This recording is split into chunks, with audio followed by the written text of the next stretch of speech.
Ya, shalom buat kita semua. Shalom. Assalamualaikum warahmatullahi wabarakatuh. Waalaikumsalam. Om Swastiastu. Om Swastiastu. Namo Buddhaya. Namo Buddhaya. Salam kebajikan. Salam kebajikan. Ya, pada hari ini Pak Guru akan mensosialisasikan sekaligus mengajak kita untuk memusyawarahkan, memutuskan beberapa keyakinan kelas yang mendukung pelaksanaan budaya positif di kelas jauh SMA Negeri 1 Lamboya di Gaurasi. Sebagai seorang koordinator, Pak Guru memandang perlu untuk kita terapkan ini di sekolah tingkat kita supaya kita menjadi sekolah yang lebih berbudaya dengan budaya yang positif. Jadi langsung saja Pak Guru akan menyampaikan. Jadi budaya positif di sini seperti yang Pak Guru sudah paparkan di atas, itu terdiri dari tata aturan positif yang merupakan realisasi dari keyakinan kelas atau sekolah yang pelaksanaannya dilakukan dengan disiplin positif murid. Gitu ya, disiplin positif murid. Disiplin positif itu jadi ketaatan kita pada aturan yang positif, ketaatan siswa, ketaatan murid pada tata aturan yang positif yang bisa memberikan manfaat yang sebesar-besarnya bagi murid. Jadi kita berpihak pada murid, pembelajaran sekarang ini harus berpihak pada murid. Jadi itulah yang disebut dengan disiplin positif. Nah, disiplin positif murid dikontrol dengan posisi kontrol manajer. Jadi ada 5 sebenarnya posisi kontrol manusia. Posisi kontrol kita sebagai guru atau siapapun di dunia ini hanya 5 posisi kontrol. Nah, posisi kontrol yang pertama itu berposisi sebagai penghukum. Jadi orang tuh, namanya penghukum ya. Terus sebagai yang kedua, posisi kontrol yang kedua, coba diperhatikan ya. Posisi kontrol yang kedua, pemberi rasa bersalah. Aduh, Farel, hai, kau mau buat saya mati kok. Kamu ini ulang-ulang saya ajarkan kamu. Kamu masih tega buat begitu sama ibu ya, sama papa ya. Atau kamu pengen saya mati ya? Orang tua jadi rumah kita. Itu artinya dalam posisi kontrol sebagai pemberi rasa bersalah. Jadi dampak dari posisi kontrol penghukum dan pemberi rasa bersalah. Kalau pemberi rasa bersalah itu membuat anak sakit hati dan membuat merasa dirinya tidak bahagia dan akhirnya mungkin gantung sendiri kalau tidak buat iman. Karena dia merasa dirinya tidak bermanfaat lagi untuk komunikasi untuk orang tuanya. Nah, sedangkan penghukum di sini tadi langsung pokok gitu, itu akan muncul dendam berkepanjangan pada siswa, pada murid. Ya, akan muncul dendam atau sebentar kalau dia ada waktu, dia keserusak mobil motor. Atau sebentar kalau dia ada waktu, dia datang lempar di sekolah, padahal itu sekolah. Itu dampak negatif secara berkepanjangan dari posisi kontrol sebagai penghukum atau pemberi rasa bersalah. Nah, itu dampaknya. Jadi penghukum ini punya dampak terlalu jauh, begitu. Jadi kalau penghukum bisa orang masuk penjara, ya, di penjara untuk saja dia ditatar lagi. Gitu. Nah, itu dua posisi kontrol ya. Posisi kontrol yang ketiga sebagai teman. Hei Farel, aduh, kamu, ayo mari kita sama-sama. Jadi kita berbicara seperti teman. Jadi saya ajak. Kamu nanya, gurunya mengajak membahasakan sesuatu seperti bahasa murid. Jadi kita berposisi sebagai teman. Tapi dampaknya guru yang bersangkutan memang disenangi oleh murid. Tetapi membuat murid itu terkesan cengeng. Dan ketika guru lain itu dia tidak melakukan hal yang sama terhadap murid. Terus resiko yang ketiga, terkesan nanti murid ini akan menganggap enteng sama gurunya. Yang ketiga sebagai teman. Posisi kontrol yang keempat itu sebagai pemantau. Sebagai pemantau di sini, kami Bapak Ibu guru mengontrol kamu dalam posisi seperti ini. Aduh, Farel, bisa terus ya. Jesa, Iya Pak, kamu terlambat hari ini ya? Iya. Kamu tahu tidak, sanksi yang akan kamu dapatkan itu kamu terlambat. Ya, sesuai dengan aturan Bapak, saya akan lari keliling lapangan separuh saya lama 10 kali. Jadi sebenarnya kalau sampai 10 kali menyebabkan anak ini capek dan tidak nyambung dengan materi yang dia dapatkan, disebut juga sebagai penghukum. Tetapi kesepakatan di situ misalnya dia terlambat, nanti sebentar, jadi apa konsekuensi dari kamu terlambat? Sebentar mata pelajaran yang saya lambat Bapak Guru, di jam istirahat saya akan tinggal di kelas untuk mencatat. Jadi masih nyambung antara keterlambatannya dengan hal yang sanksi yang dia lakukan. Itu kita berposisi sebagai pemantau. Jadi dia membayar konsekuensi dari apa yang dia lakukan. Nah itu masih lumayan bagus. Nah posisi kontrol yang terakhir, ya posisi kontrol berposisi sebagai manajer. Manajer di sini, jadi tadi misalnya kemarin yang saya kasih contoh itu, ada yang bekerja di bawah. Ya saya panggil Sanam satu dia kemarin. Nah, Rickson dengan Victor. Ya saya bilang, Rickson. Jadi posisi kontrol sebagai manajer, panggil 2 orang karena Rickson ini mau lempar batu sama Victor. Serta mereka seharusnya sebagai guru kalau saya penghukum itu, sini kok. Gitu. Tetapi dalam posisi kontrol sebagai manajer, saya begini, Rickson, kenapa kamu bisa melakukan hal itu terhadap Victor? Apa alasannya kamu lakukan? Pak, saya kesal. Saya ini dia anggap saya sebagai anak-anak, sementara saya angkat skop dan posisinya dia olok-olok. Jadi Pak Guru tanggapi, iya wajar kamu marah.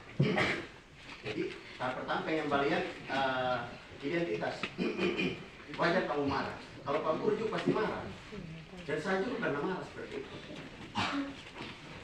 Jadi kebutuhannya Erikson tidak dipenuhi. Apa kebutuhannya?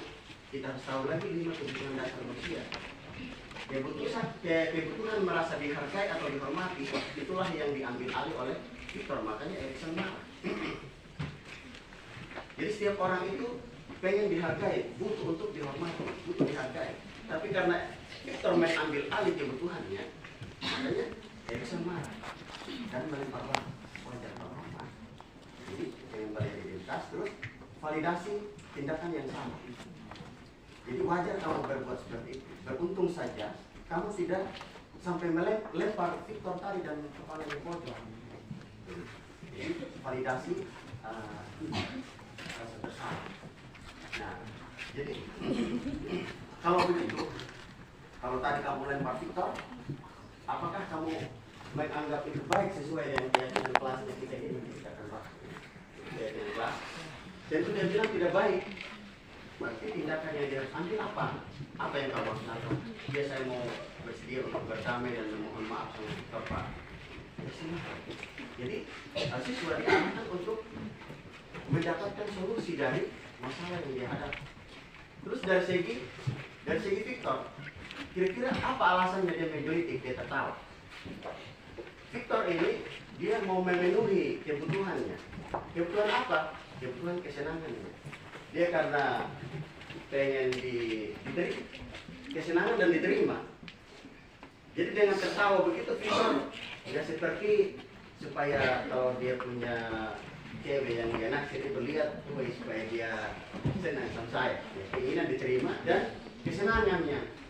Jadi mungkin dengan dia tertawa seperti itu memiliki kebutuhan kesenangan. Tetapi dia lupa bahwa itu merugikan kesenangan orang lain. Jadi kita juga harus mau untuk mencari solusi bagaimana memperbaiki kesalahan. Nah, itu yang diharapkan dalam posisi kontrol selanjutnya nanti ke depan. Jadi sebenarnya berposisi sebagai penghukum, kita pukul kamu atau bolak-balik segala macam itu sebenarnya sangat tidak dibolehkan sekali. Tetapi ingat bahwa kalau 2-3 kali Pak Guru panggil kamu dengan posisi manajer sama, kamu kenapa begitu? Wajar kalau kamu marah. Tapi kamu marah begitu kan tidak baik, tidak sesuai dengan keyakinan kelas kita. oh nama Pak Guru, besok kita buat lagi. Tapi resikonya nanti kita panggil orang tua dan berakhir SOD bisa diskorsi atau dikeluarkan dari sekolah. Tanpa harus dipukul memang. Jadi harapan seperti itu fungsi kontrol sebagai manajer terbaik.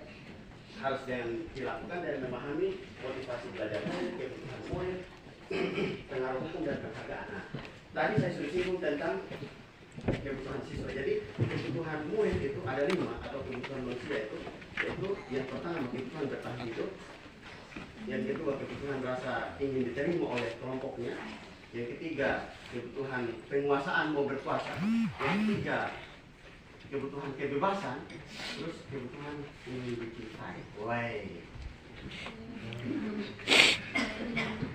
dicintai dan diterima. Jadi kalau kalian bayangkan, kalau orang datang begini, kalau tidak mulai sampai dia, apa yang dia rasakan? Dia merasa sakit karena kebutuhan merasa diterima dan akhirnya dia buat kegaduhan. Jadi anak-anak yang buat kegaduhan di kelas, itu apa yang kita perlu? Kebebasan, dia mau bebas. Hai ke lapangan kada sikat tegal.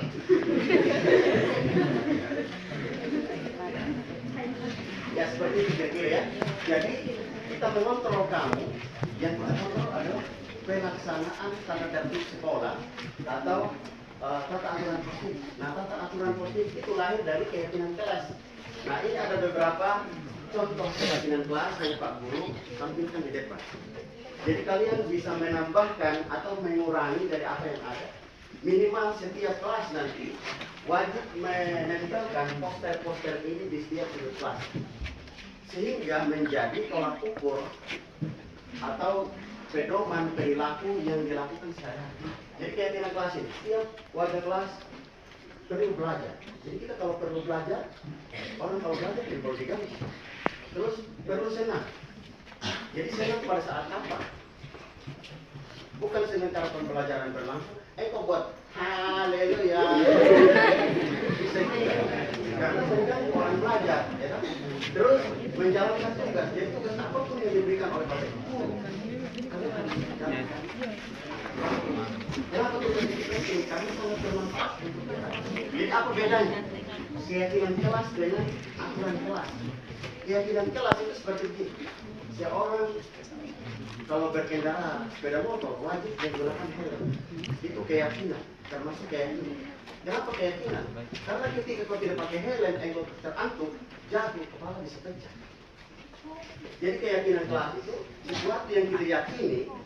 Ya, keyakinan kelas itu adalah sesuatu yang kita yakini dan sesuatu itu bisa memberikan manfaat yang besar buat kita. Merawat anak, marahin aturan, karena dilihat sebetulnya pribadi.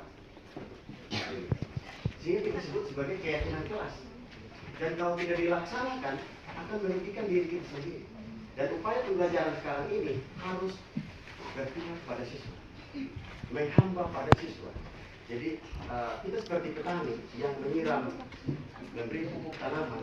Seperti itulah fungsi kami guru untuk mendidik Anda, menuntun Anda, menuntun kodrat alam dan kodrat zaman untuk menggapai kebahagiaan setinggi-tingginya. Demikian dari Raja Dewan Tong. Nah, terus saling menghargai, perlu merasa aman, perlu tidak merasa aman. Kalau di sekolah ada yang sigat di sana, tidak masuk. Perlu tidak? Perlu ya. Terus perlu merasa nyaman. Jadi di kelas kita nyaman kalau kelasnya bersih, udara yang sejuk, begitu. Jadi kebersihan perlu. Terus ada keyakinan kelas 5, selalu bersikap positif, senantiasa menjadi diri terbaik, percaya dan menghormati orang lain, berkomitmen pada setiap tugas, senantiasa membantu. Ini semua adalah untuk menjaga kenyamanan, ketentraman kita dan menguntungkan diri kita semua sebagai warga sekolah maupun warga kelas. Terus keyakinan kelas 7, hormat. Hormat itu seperti apa? Kami meyakini bahwa sangat penting untuk menghormati semua orang dan barang milik orang lain. Jadi jangan pora-pora orang pun barang. Terus juga sama teman atau bapak ibu guru itu harus saling memberi hormat, mengucapkan salam, selamat. Nah, itu wujud dari keyakinan kelas yaitu hormat. Terus bekerja, kami meyakini bahwa sangat penting untuk mengerjakan segala pekerjaan atau mengikuti kegiatan yang telah ditugaskan.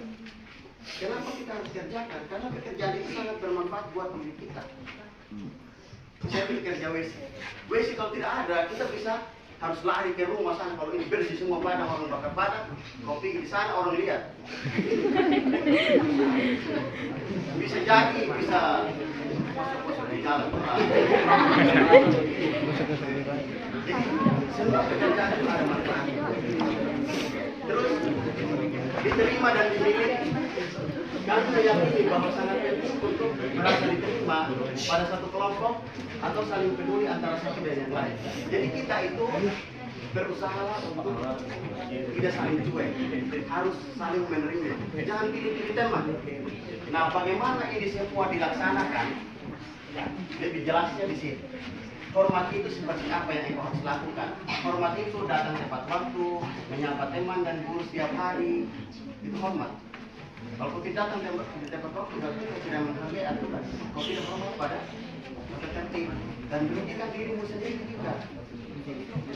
Terus mengembalikan barang teman yang telah dipinjam dan mengucapkan terima kasih. Ya, orang tahu budaya atau adat itu terima kasih. Nakal besarnya. Nanti orang bilang bisa. Terus tampak seperti. Nah, itu tidak tampak seperti ini sebenarnya kebalikan dari atas. Artinya kita tidak boleh kelihatan seperti datang terlambat, aju tak aju pada teman atau guru, tidak mengembalikan barang pinjaman dan tidak berterima kasih. Jadi kita tidak boleh tampak seperti itu, gitu ya. Itu sebagai yang ini perwujudan dari ini. Penerjemahannya di sini. Bisa paham ya? Terus ini untuk hormat. Kalau bekerja tampak seperti tekun bekerja dan menyimak guru, itu wujud dari kita bekerja. Terus menyerahkan tugas tepat waktu, memberikan hasil terbaik. Jadi hasil terbaik bukan kerja tugas geografi, kumpul. Bapak Alvin bilang, kalian bisa begitu, yang terbaik. Menyerahkan tugas tepat waktu. Karena apa? Karena pekerjaan terbaik itu adalah bermanfaat buat engkau. Ketika engkau acu tak acu, berusaha mengerjakan tugas, maka itu menjadi tidak bermanfaat. Ketika engkau sungguh-sungguh mengerjakan setiap tugas yang diberikan oleh guru, maka itu akan melatih engkau untuk menjadi manusia yang berkembang. Itu mau melanjutkan studi yang lebih tinggi. Yang lebih tinggi itu bisa menjadi modal utama, fondasi dasar untuk kita belajar yang lebih tinggi. Itu penting untuk bekerja. Terus rasa diterima dan dimiliki tampak seperti. Jadi kalau tidak tampak seperti ini, saya tidak tulis karena itu akronim dari kebalikan apa? Nah, itu kebalikan dari ini. Jadi ini kalau tidak tampak seperti kan tidak tekun bekerja dan tidak menyimak guru. Nah, jadi kayak kebalikan. Terus rasa diterima dan dimiliki. Sedikit ya, tinggal sedikit. Tampak seperti melibatkan semua orang anggota kelompok. Jadi kalau rasa diterima dan dimiliki, kalian kalau bekerja atau berdiskusi, jangan karena engkau pintar, jangan engkau jadi situ yang happy sendiri. Yang lain agak ada. Tidak boleh. Jadi harus dilibatkan. Ada. Nah, ada ya. Ada mata segitu. Kebanyakan itu seperti itu. Dan itu tidak boleh ya. Setiap anggota kelompok itu harus dilibatkan. Jadi setiap anggota kelompok itu harus merasa dirinya diterima. Memberikan kata-kata yang membesarkan hati bila teman kita berhasil. Woi, puji Tuhan kamu berhasil. Tambah semangat ya. Kita punya nama baik yang di aduh kamu bagus ya. Ini apa? Tingkat cakap kita buat dari luar. Kalau kita begitu lagi kan. Jadi dia tidak boleh tampak seperti itu. Atau iri sambil. Atau kita buat ini, kita harus memberikan kata-kata yang menyemangati hati. Terus menjenguk atau menanyakan kabar teman yang mengalami musibah atau sakit. Jadi teman yang mengalami musibah atau sakit, minimal kita menanyakan kabar. Kalau kita cuek, kita acuh saja berarti sama saja kita tidak menerima orang itu. Jadi itu nilai-nilai kebajikan terbaik yang diharapkan kalian harus punya, kalian harus miliki, harus menjadi bagian dari pribadinya kita, sehingga kita itu bisa menggapai kebahagiaan sebesar-besar, setinggi-tingginya. Kalau engkau punya modal itu, orang akan dimanapun orang akan pakai. Langkah ke Amerika, ke daun ini udah keluar tadi dia ada harga, engkau bisa hidup dengan bermodal itu. Bisa tidak? Kalau kau masuk rumah orang, ketok, bapak mohon ini tahu tata krama segala macam, orang bisa terima. Terus sebagai penerapan dari sana juga, maka di kelas itu diharapkan kita terdengar satu sama lain berkata, yuk saya bantu, kita bisa selesaikan ini bersama, terima kasih, tolong ya, permisi, boleh saya pinjam, nanti akan segera saya kembalikan. Jadi intinya seperti itu, bukan kok. Terus terlihat, jadi apa yang harus terlihat sama pribadi kita? Berempati terhadap perasaan orang lain. Berempati itu kalau orang lain ada sedih, bukan engkau. Berempati kalau orang sedih.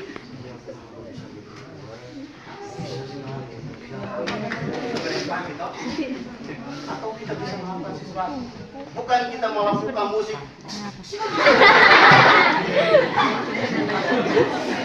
Selanjutnya, memegang barang milik orang lain hanya dengan izinnya. Jadi hanya kalau orang mengizinkan, baru kita pegang barangnya begitu. Tidak boleh pegang barang milik orang lain. Terus mendengar dengan sesama, Terus senantiasa berbuat baik. Terus berbagi tahu? Atau misalnya kalau ada yang kau tahu, ini jawabannya begini, cara menyelesaikannya begini. Tapi bukan dalam ulangan ya. Kalau dalam ulangan tidak boleh kasih tahu. Tapi kalau hari-hari dia belum paham, kau kasih tahu udah sama dia. Senang berbagi toh. Terus berperilaku, tersenyum ramah, terus memberikan salam hormat, jabat tangan, terus menaruh tangan di dada setelah jabat tangan begini. Iya. Kalau muslim kan begitu doang. Artinya apa? Bahwa kehadiranmu saya simpan di hati gitu. Sapluk. Atau sangat saya terima dengan sepenuh hati. Terus namaste itu. Ya. Terima kasih. Terus meletakkan tangan di dada sudah tadi. Memberi ruang bekerja, jadi kita harus selalu bekerja juga. Bukan teman bekerja, kita di sini bunyi musik lagi, goyang sensasi. Terus postur tubuh yang tenang, jangan kepala seperti cacing kepanasan. Jadi ini adalah jawaban dari sana semua ya, keyakinan kelas. Terus juga di sini kita ini namanya tabel Y, ini tabel T. Jadi guru, murid. Jadi guru tugasnya mendidik, mengajar, menjawab pertanyaan, memberikan nilai, mengatur kelas, peduli terhadap semua murid. Jadi kita juga tidak boleh pilih kasih. Begitu juga murid tugasnya belajar, mencoba menghasilkan karya terbaik dari diri, bertanya jika tidak paham, mengikuti peraturan, menjalankan keyakinan kelas, mendengarkan, memeriksa, dan memeriksa tugas kembali ya. Jadi tugas yang dikerjakan diperiksa lagi. Murid tugasnya bukan menyakiti atau disakiti, mengeluh, merusak barang pribadi orang lain, melakukan tugas guru, memilih-milih teman. Jadi begitu juga kita di sini guru. Guru tugasnya bukan menyakiti atau disakiti, memaksa kamu untuk belajar, merapikan barang-barang murid, menyiapkan makan atau barang alat tulis siswa. Jadi ini sebenarnya saya sendiri juga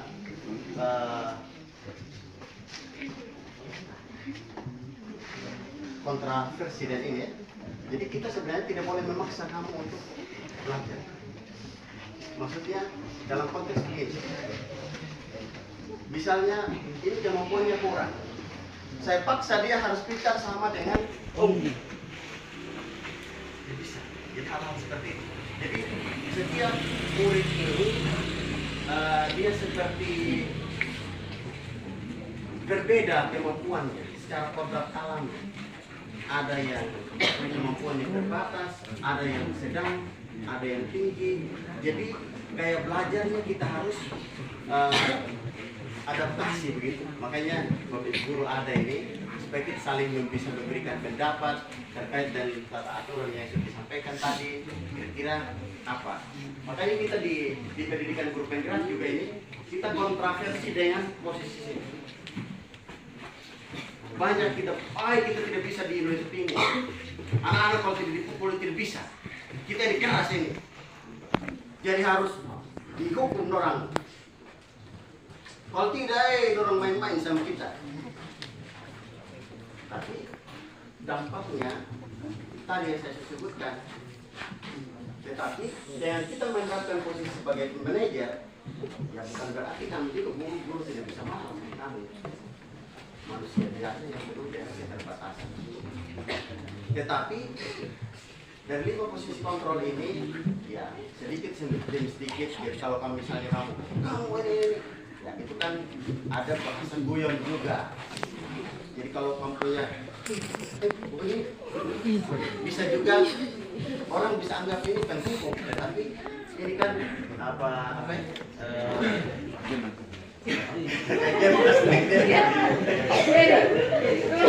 seperti apa tindakan manja begitu. Jadi memang untuk terlaksana ini semua dibutuhkan proses. Jadi tidak bisa memang kita langsung terapkan ini saja motor. Jadi kita guru, kita harus dalam hal tertentu kita harus berposisi sebagai kalau diperlukan atau sebagai pemantau. Tapi yang diharapkan itu minimal sebagai pemantau. Pemantau itu memberikan sanksi. Jadi sanksi konsekuensi dari apa yang dia lakukan. Misal tadi datang terlambat, pelajaran yang dia terlambat, dia tinggal di kelas pada waktu istirahat. Dia tinggal tulis. Itu konsekuensi dari keterlambatan dia tadi. Atau pada jam istirahat, kalau teman-teman kerja bakti jam istirahat dia harus terus bekerja. Atau pada jam penjas, misalnya. Begitu datang pagi-pagi, penjas sudah lari di keliling lapangan. Jam penjas sudah main bola lari. Begitu orang datang, siswa datang terlambat, Pak penjas dia bilang, "Hai, lari keliling lapangan." Itu bukan hukuman. Itu bagian dari pembelajaran di penjas. Jadi kalian kalau diarahkan oleh Bapak Ibu guru,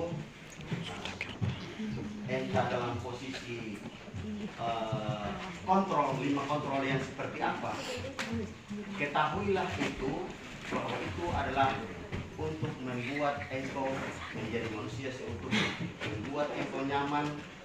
Kita berupaya untuk berpihak sama engkau. Artinya bahwa kita berupaya bagaimana engkau itu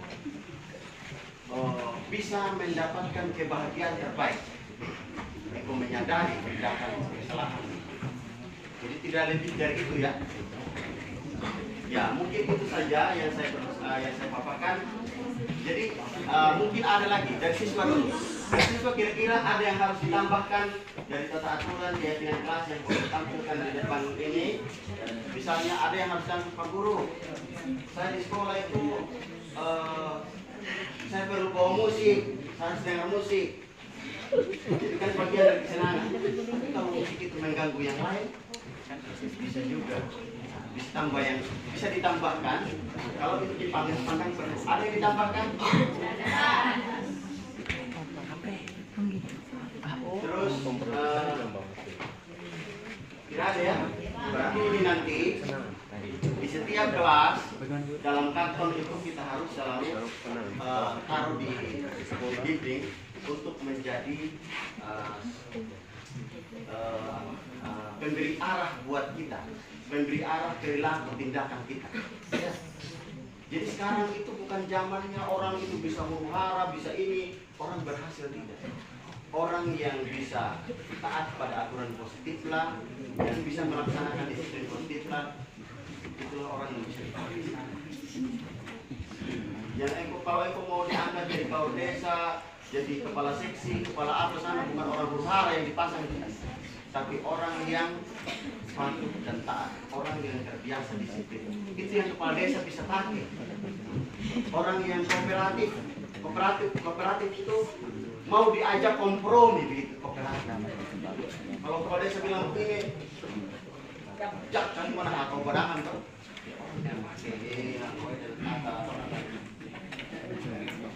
Jadi Pak Guru terapkan ini sama kamu, ajarkan ini sama kamu, ada semata-mata kami berpihak sama kamu untuk menggapai kebahagiaan sebesar-besarnya. Mungkin dari Bapak Ibu Guru, Bapak Alfie, dari kita punya pemaparan keyakinan kelas yang mau tidak mau ini kita harus jalankan secara perlahan. Memang itulah yang diharapkan dalam pembelajaran kurikulum terbaru ini, kurikulum merdeka. Di kelas 10 kita harus terapkan kurikulum merdeka. Kedepannya seperti itu. Mungkin ada pendapat dari rekan-rekan guru, kesempatan.